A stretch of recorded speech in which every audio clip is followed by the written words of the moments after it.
everyone, Mimikins here. Today's video I'm going to look at the bow in the Monster Hunter Rise demo. There have been several changes to the bow since Monster Hunter World. Some players are going to love them, others may need some time to adjust, as Monster Hunter Rise takes a step back to include some abilities from older games, which will give bow a new layer of depth and some added strategy.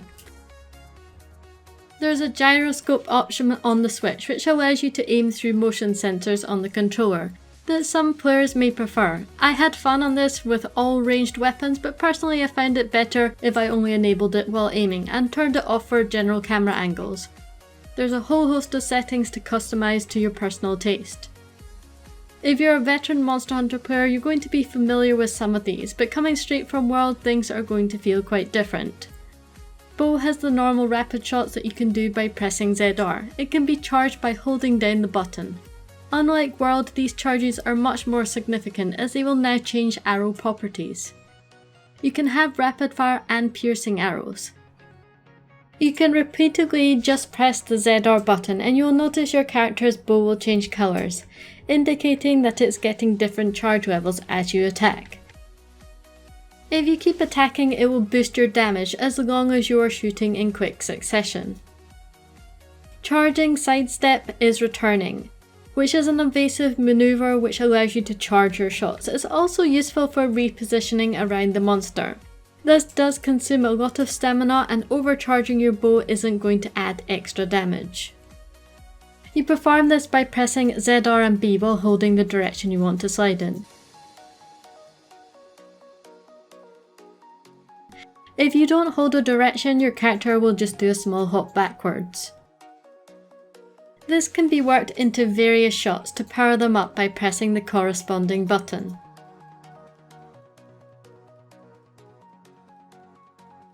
Power shots act a bit differently in Rise. Rather than being able to spam them into endless combos, you can only perform this move twice before having to vary up your action choice.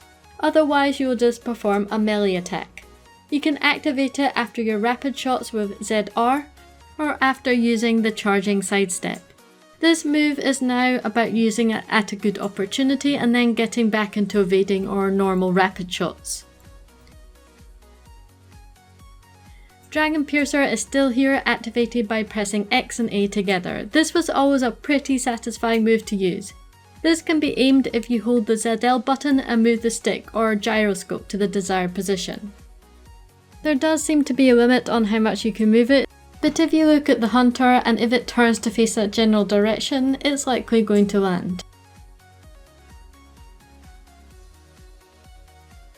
The various coatings are back. Close range boosts damage but reduces your range and is unlimited. Power coatings boost your damage at any range. Poison coating will poison the monster after enough arrows have landed, which will put damage over time effect on the monster. Para coatings build up the paralysis status, land enough arrows and the monster will stop attacking for a brief period. Sleep coatings will cause the monster to fall asleep. This is an excellent opportunity to get your barrel bombs out for a big explosion. Blast coating will deal explosive damage after a certain number of hits. We can see here an additional 100 damage after a number of attacks. Exhaust, this one wasn't present in World and perhaps has been added to compensate for the changes to Arc Shot. This will deal exhaust damage if you hit the monster on the body, making it tower more easily. However, if you concentrate your attacks on the head, you can actually stun a monster as well. Arc Shot has changed quite dramatically. You activate it by holding ZR and pressing A. You can either fire it off quickly or charge it for an increased effect. This particular bow has healing properties and using it will allow you and your party members to quickly regenerate some health. There was a clip Capcom showcased that had a red aura, which I assume may be an attack boost. So it seems that bow is going to offer some supportive abilities that change depending on the bow type. Since this is no longer a part of a combo, you have greater control over when you can use it. I did find it annoying in World when I didn't have flinch free in my build and was stumble locked by a bow user firing off arc shots. At least now it will buff the entire group.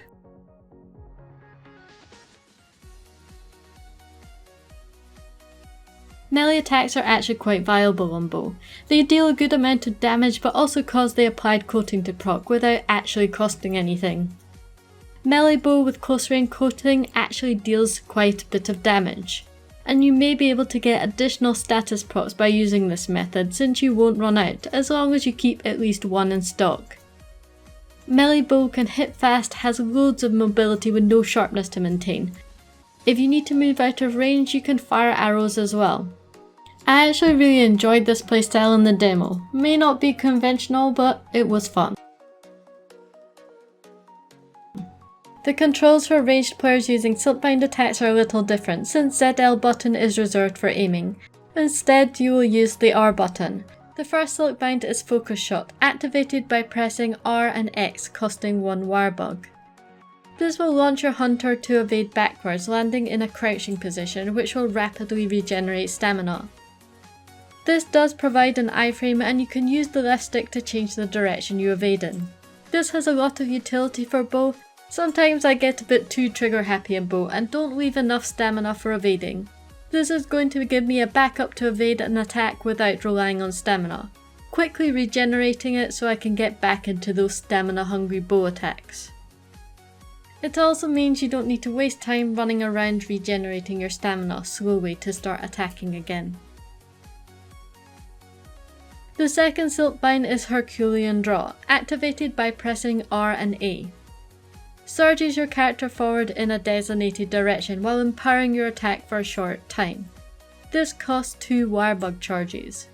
The attack boost didn't feel very impressive and only added a small bonus to damage. While I think this was mostly down to the demo only giving basic starting weapons, I hope by the time that bow users reach endgame that this should scale and be more rewarding. A gap closer is nice but not really necessary for a weapon as mobile as bow. It's also a costly investment of 2 wirebugs which will prevent you from utilising other abilities such as the focus shot and the wirebug, which enables you to recover quickly if you get hit. Overall, bow does have a lot going for it. Playstyle is slightly different to Worlds. I like that different charges are more varied. I don't feel pigeonholed into playing a certain way and can activate Arc Shot anytime for a quick heal, rather than stumbling my teammates. Melee bow is actually pretty fun and a viable playstyle. It deals damage, doesn't consume coatings while still applying the effect, hits quite fast, has no sharpness meter and can use arrows at range if you gotta move out of the way to keep on top of the DPS. The gyroscope aiming is quite fun and some people will prefer it to use over the stick. I use the right stick for general movements and then the gyro for smaller finer movements when aiming. I wasn't keen on it for general camera angles, but thankfully I could turn this off in the settings.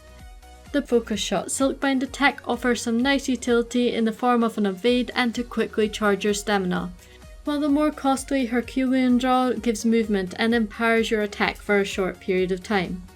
I think bow will get better in the main game when it has access to stamina management skills and consumables. I look forward to checking out what buffs it may be able to apply with the arc shot. Thanks for watching, please support the channel by liking and subscribing, and I'll see you next time.